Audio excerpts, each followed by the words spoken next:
সংসার সুখের হয় রমণীর গুণে, কথায় আছে, এটা সবাই বলে, কিন্তু আমি এটা বিশ্বাস করি না। আপনার যদি রমণীর গুণে সংসার সুখের হয়, তাহলে আপনার রমণীর যে রমণা আছে, সঙ্গী আছে, ওনাকেও তার সাথে থাকতে হবে, তার পাশে ভালোবাসা দিয়ে থাকতে হবে, তাহলে আপনার সংসারটা সুখের হবে। তখনই বলতে পারবেন রমণীর গুণে সংসার সুখের হয়।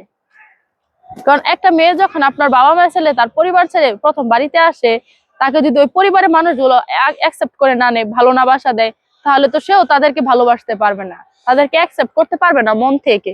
কারণ একটা পরিবার থেকে সে অনেক দীর্ঘদিন আগে বড় হয়েছে, সেই পরিবারে সে খাওয়া থেকেছে। আপনার হঠাৎ করে অন্য একটা পরিবেশে গেলে কিন্তু দেখবেন, আপনি যখন একটা আবহাওয়া থেকে আরেকটা আবহাওয়া যাবেন, হঠাৎ করে দেখবেন শীতকাল থেকে যখন গরমকাল আসে, গরমকাল থেকে শীতকাল আসে, আপনার দেখবেন আমরা কিন্তু একটু হয়ে যায়, আমাদের শরীরের ভিতরে এক প্রকার আপনার চামড়া পড়ে। ঠিক তেমনই ভাবে আপনি যদি হঠাৎ করে ধরেন অনেকগুলো মানুষ এক জায়গায় কথা বলতেছে, সেখানে হঠাৎ করে আপনি গেলেন, যাওয়ার পরে কিন্তু আপনি কোনো কিছু একটা বলতে পারবেন না, তত বোধ করবেন যে কথা বলতে আপনার।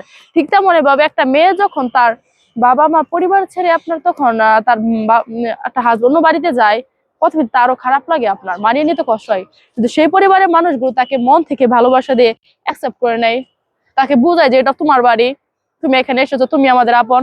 তাহলে কিন্তু মেয়েটাও তাদের পরিবারের সবাইকে ভালোবাসা দিয়ে অ্যাকসেপ্ট করে নেয়, তখনই আপনার রমণীর গুণে সংসার সুখের হয়। তা প্রথমে হচ্ছে আপনার স্বামীকেও সাপোর্টিভ হতে হবে, তার স্বামীকেও তার স্ত্রীর পাশে থাকতে হবে, তার পরিবারকে থাকতে হবে, তার বাবা মাকেও। এখানে বাবা মার যে শ্বশুর শাশুড়ি আছে তাদেরও অনেক অবদান আছে আপনার। তারা যদি ওই মেয়েটাকে তাদের প্রথমে থেকে যদি মেয়েদের মতো করে আচরণ করে, তাহলে ওই মেয়েটাও তাকে ওই বাবা মার স্থানটা তাকে দিয়ে দিবে, প্রথম থেকে তার ওই স্থানটা পূরণ হয়ে যাবে, তাহলে ওই পরিবারটাকে সে আপন করে নিবে, অ্যাকসেপ্ট করে নিবে, তখনই রমণীগণের সংসারটা আপনার সুন্দর হবে। এটাই হচ্ছে বাস্তব।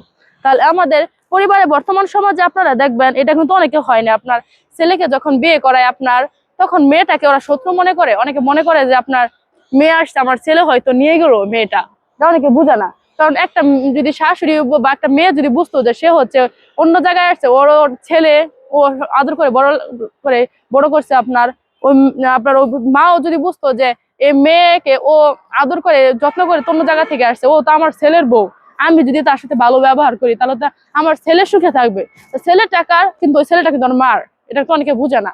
তাহলে কিন্তু বর্তমান সমাজটা আপনার আরো সুখের আর আনন্দে থাকতো।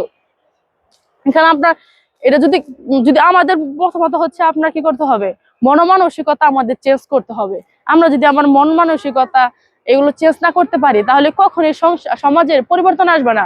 আর এই পরিবর্তনটা কাদের আনতে হবে? পরিবর্তনটা আমাদেরকে আনতে হবে, পরিবর্তনটা কিন্তু অন্য কেউ আনবে না, আমাদের মানব সমাজকে আনতে হবে।